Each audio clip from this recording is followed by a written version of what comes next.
Welcome back, everybody. Today we're going deep on AI, and let me tell you, things are moving fast. Really feels like the future's happening right now, doesn't it? It does. So we've got this daily chronicle of all the big AI developments just from January 2nd, 2025, and even an app that says it can make learning AI fun. I'm intrigued. Let's jump right in. First up, Meta, the Facebook people. They're going to introduce AI-driven personas. Oh, I've heard about this, like virtual influencers. Exactly. They'll have their own profile picture, bio, the whole 9 yards. Wow. And they can create content. So you're scrolling through your feed, and it's not just your friends, but also these AI personas. Right. And they'd be tailored to your interests, so maybe you get restaurant recommendations. Ah, from a foodie persona. Or travel tips from some virtual travel blogger. It's like having a personalized concierge right there in your Facebook feed. Exactly. But doesn't that raise some questions? I mean, how do we know if we're interacting with a real person online or Oh, yeah. or AI? It definitely blurs the lines between reality and fabrication, especially since Meta's already working on text-to-video software. Oh, wow. I mean, think of the potential for misuse there. Yeah, I'm seeing it. Okay, let's switch gears to the job market. Our Chronicle says there's a huge surge in AI-related jobs. It's a boom. Hiring is through the roof across a ton of industries. Really? And get this, a 428% increase in AI leadership roles since 2022. 428%. That's wild. So companies are taking AI seriously. Oh, yeah. They need people to lead in this new era of intelligent technology. Makes sense. It's not just about tech skills anymore, You right? know, you have to know how AI fits into business, how to manage AI teams, how to deal with the ethical side of it, the societal impact. Right. And there's this term I keep seeing, generative AI. Yeah. It's in tons of job titles. Oh, yeah. Generative AI. So it's all about using algorithms to create new content, like text, images, even music. Even code. Yeah. It's one of the most exciting areas of AI. It's changing everything. Marketing, entertainment, even science. Imagine, generating product prototypes in seconds. Or composing music with the help of AI. Exactly. Wow. Talk about creative disruption. Okay, so we've covered AI and social media and jobs. Now let's go to a place you might not expect.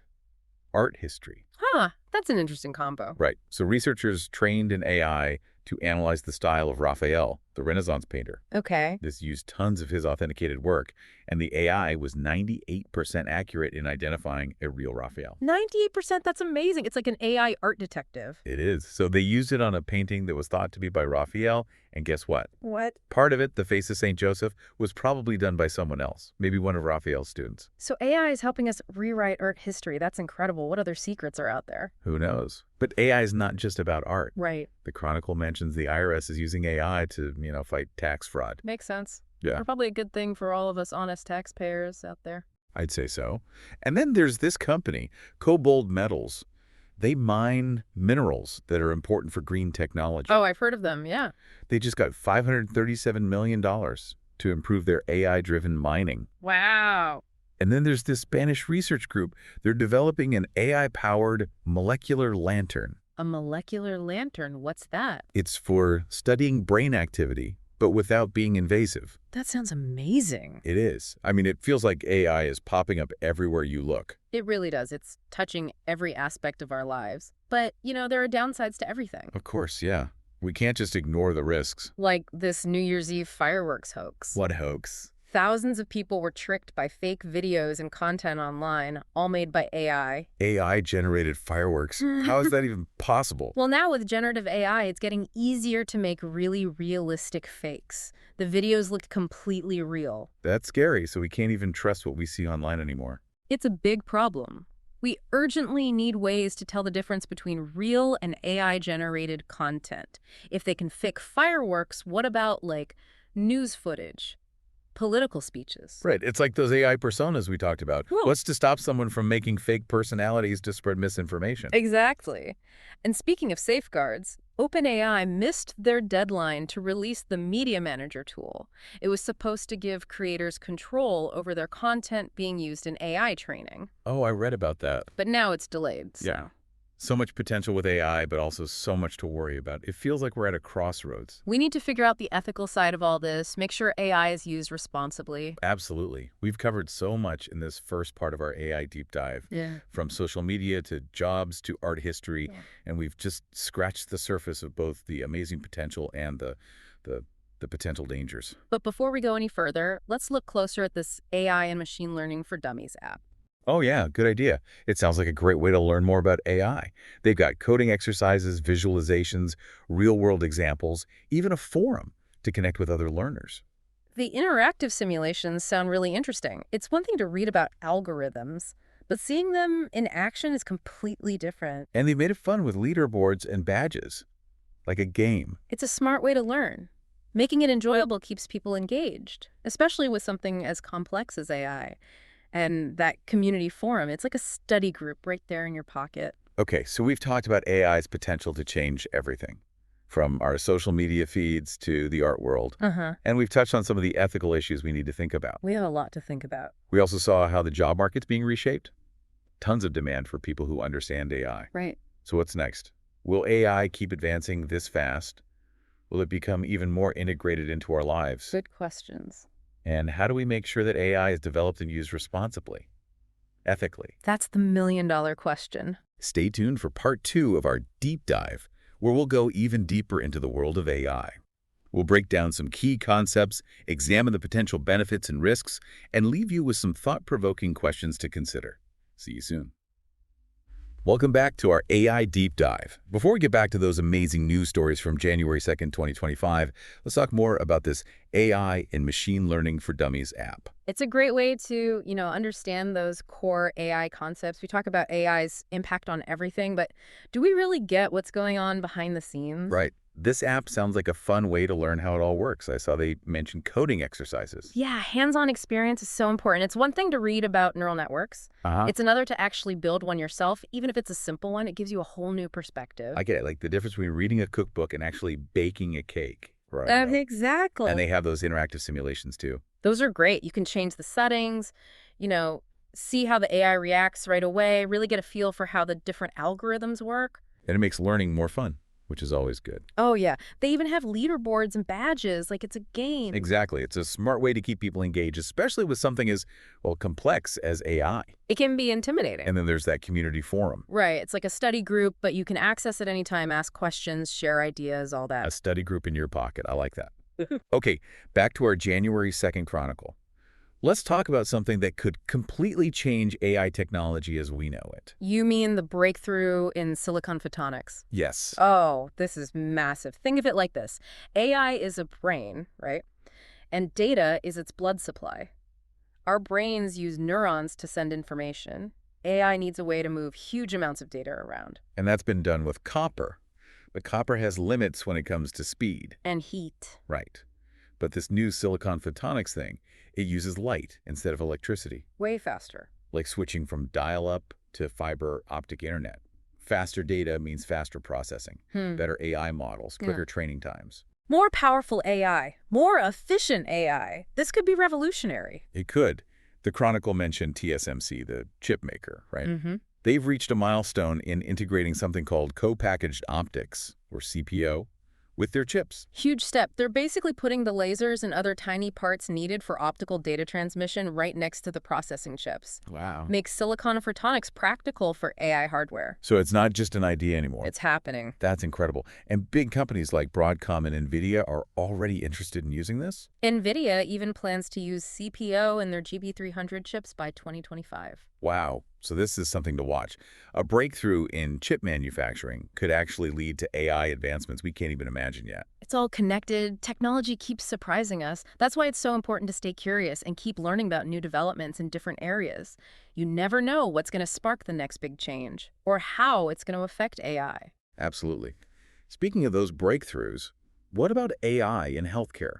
The Chronicle highlighted some promising developments, like an AI-powered molecular lantern that can be used to study brain activity. Yeah, the molecular lantern. Researchers at the CSIC in Spain developed it. It's a pretty amazing innovation. It uses nanoparticles. Why nanoparticle? Tiny, tiny particles that glow when they detect specific molecules in the brain. Oh, wow. And by looking at those glowing patterns, scientists can learn about brain activity without having to do surgery or anything invasive. So we can see what's happening in the brain without opening it up. Exactly. We can study how brain cells communicate, which parts of the brain are active during certain tasks, even how diseases like Alzheimer's affect brain function. It could revolutionize our understanding of the brain, lead to new treatments. Wow, that's incredible. AI is helping us tackle some of the toughest problems we face. But of course, there are always two sides to the coin. Of course. We have to remember the potential risks too. And one of the biggest ones with AI in healthcare is bias. Bias. How can an AI be biased? Well, AI systems learn from data, right? And if that data reflects biases that already exist in society, the AI can end up making biased decisions. I see what you mean. Like imagine an AI system that's used to diagnose diseases. If it was mostly trained on data from, say, one ethnic group, it might not be as accurate when diagnosing people from other ethnic groups. That's a scary thought. So it's not the AI itself that's biased, it's the data it learns from. Right. That's why it's crucial to make sure the data used to train AI, especially in healthcare, is diverse and reflects the whole population. We have to be really careful about identifying and fixing bias in these systems, especially when they're making decisions that can really affect people's lives. It's a good reminder that AI is a tool. It can be used for good or bad. Absolutely. Depends on us. But let's move on to something a little lighter. What about AI in entertainment? Oh, AI is making a big impact in Hollywood, and I'm not just talking about special effects. Really? Yeah, it's being used to write scripts, compose music, even create virtual actors. Virtual actors. You mean like digital characters that can perform in movies? Exactly. They're getting incredibly lifelike, and they have some advantages. They never get tired, they never complain, and they don't need a fancy trailer. Sounds like every director's dream. But what about human actors? Are they worried about losing their jobs to AI? It's a hot topic. Some actors see it as a threat, others see it as an opportunity. Some actors are even using AI to create digital versions of themselves so they can keep performing even after they retire. So maybe it's not about replacing actors, but adding new possibilities to storytelling, like a new set of tools for filmmakers. I think so. And AI can make entertainment more personal. Think about streaming services. They use AI to recommend movies and shows based on what you've watched before, and some companies are even making AI that can create custom video games just for you based on your likes and dislikes. Wow, that's pretty cool. A game where the story changes depending on what you do, and the characters react to you in real time. It would be like living in your own movie. Exactly. AI in entertainment is a rapidly growing field. Personalized recommendations, virtual actors, AI-generated stories, the possibilities are endless. But let's not forget that AI can also make a real difference in the world. Right. The Chronicle had that story about cobalt metals using AI to find those critical minerals that are used in green technologies. Right, using AI to help us move towards a more sustainable future. It's good to see AI being used for good, not just for profit or entertainment. I agree. There are so many examples of AI being used to solve real problems, developing new medicines, improving farming practices to fight climate change. The list goes on. It's encouraging, but we still can't forget about the potential for misuse. True, we have to be cautious. Any technology this powerful could be used for the wrong reasons. That's why it's so important to have ethical guidelines, rules, regulations to make sure it's developed and used responsibly. Okay, so in this part of our deep dive, we've seen how AI is impacting everything from healthcare and entertainment to the very hardware that makes it all possible. We've talked about the amazing potential, but also the potential risks. And the need to be aware of those risks. Definitely. We also touched on understanding the basic ideas behind AI. Resources like the AI and Machine Learning for Dummies app can help people go deeper if they're interested. It's a great starting point. It is. But there's one more story from our January 2nd Chronicle that I think we should discuss. Okay. It's a story that shows how AI can be used not just to solve problems, but to create something beautiful. You mean the AI that composed a symphony? Yeah, it really pushes the boundaries of what we think AI can do. What did you think when you heard about it? I was skeptical at first. Can a machine really create something as beautiful and moving as a symphony? But then I listened to it. It was incredible. It completely changed my mind about what AI is capable of. I have the same reaction. It was unexpected, original, full of emotion. It really makes you wonder, if AI can compose music like that, what else can it do? Write a novel, paint a masterpiece, design a building. The possibilities seem limitless. That's what makes this field so exciting. We're just starting to understand what AI can do. It's like we're at the beginning of a new era where machines can not only think, but create. It's a bit scary, but also inspiring. It makes you want to learn more, explore more, push the boundaries of what's possible. But let's not get carried away with our futuristic fantasies. Right. Let's come back to the present. We've covered so much ground, from the technical stuff like silicon photonics to AI in healthcare and the ethics of it all, to AI-generated music. And in the final part of our deep dive, we'll step back and look at the big picture. We'll explore how AI affects society as a whole, discuss the potential benefits and the risks, and leave you with some questions to think about as you navigate this ever-changing landscape. Stay tuned for part 3, where we'll wrap up our AI deep dive and explore the future of this incredible technology. Welcome back to our AI deep dive. It's amazing to think we've explored so much, from AI personas to AI composing symphonies. It has been quite a journey. As we wrap up, I think it's important to, zoom out and think about the big picture. AI is evolving so rapidly, and its impact on society is, well, it's only going to get bigger. You're right. We've seen how AI can solve problems, even create beautiful things, and it can enhance what humans can do. But we've also talked about the potential downsides, like bias in algorithms and misinformation spreading. Exactly. AI is a tool, a powerful one. And like any tool, it can be used in good ways or bad ways. It's up to us as a society to make sure AI is developed and used to benefit everyone. Okay, so how do we do that? Where do we even start? Well, education is essential, don't you think? The more people understand AI, how it works, what it can do, the better choices we'll make about how to develop and use it. That makes sense. We're going to be living in a world more and more shaped by AI, so we need to understand it, the technical side and the ethics too. But is education enough? Don't we need rules like regulations and guidelines to make sure AI is used responsibly? Absolutely. Things like data privacy, transparency in algorithms, and being accountable when AI systems make decisions that affect people's lives. And who should be in charge of creating those rules? The government? Or should the tech industry police itself? That's a tough question. There's no easy answer. It's probably going to take collaboration. Governments, industry leaders, researchers, ethicists, they all need to work together. Sounds like we need to tackle this from all angles, the technical, the ethical, and the societal. But beyond rules and regulations, shouldn't we be having a wider conversation about AI? As a society, I mean. Definitely. We need open, honest discussions about what AI could bring, the good and the bad. And those discussions need to involve everyone, not just the tech experts or the politicians. We all need to work together to make sure this AI-powered future is good for everyone and that it's fair. But let's step back even further for a moment. We've talked a lot about the practical uses of AI, but what about the deeper questions? Philosophical ones, I mean. Doesn't AI make us rethink what it means to be human? It does. If machines can think, learn, even create, what does that say about us? About what makes us unique? What about our purpose, our sense of meaning, if machines can do the things we thought only humans could do? Those are big questions. I don't think we have all the answers yet, but we need to keep asking them. AI is making us confront some fundamental things about ourselves, our place in the universe, even the nature of consciousness.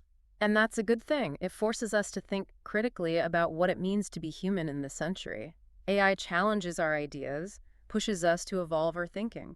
It can be unsettling, but also exciting. It feels like we're on the verge of a huge transformation, something that could change the world completely. And it's up to all of us to decide what that future will look like. We can be afraid of AI, or we can embrace its possibilities while understanding the risks. We can be passive and watch it happen, or we can be active and help shape this AI-powered future. So what should our listeners take away from all this? What do we want them to think about after they finish this deep dive? I think the most important thing is to stay curious, stay informed, stay involved. The future of AI is being shaped right now, and everyone has a part to play in making it what we want it to be. That's a great way to put it. Thanks for joining us on this deep dive into the world of AI. It's been an incredible journey. Until next time, stay curious.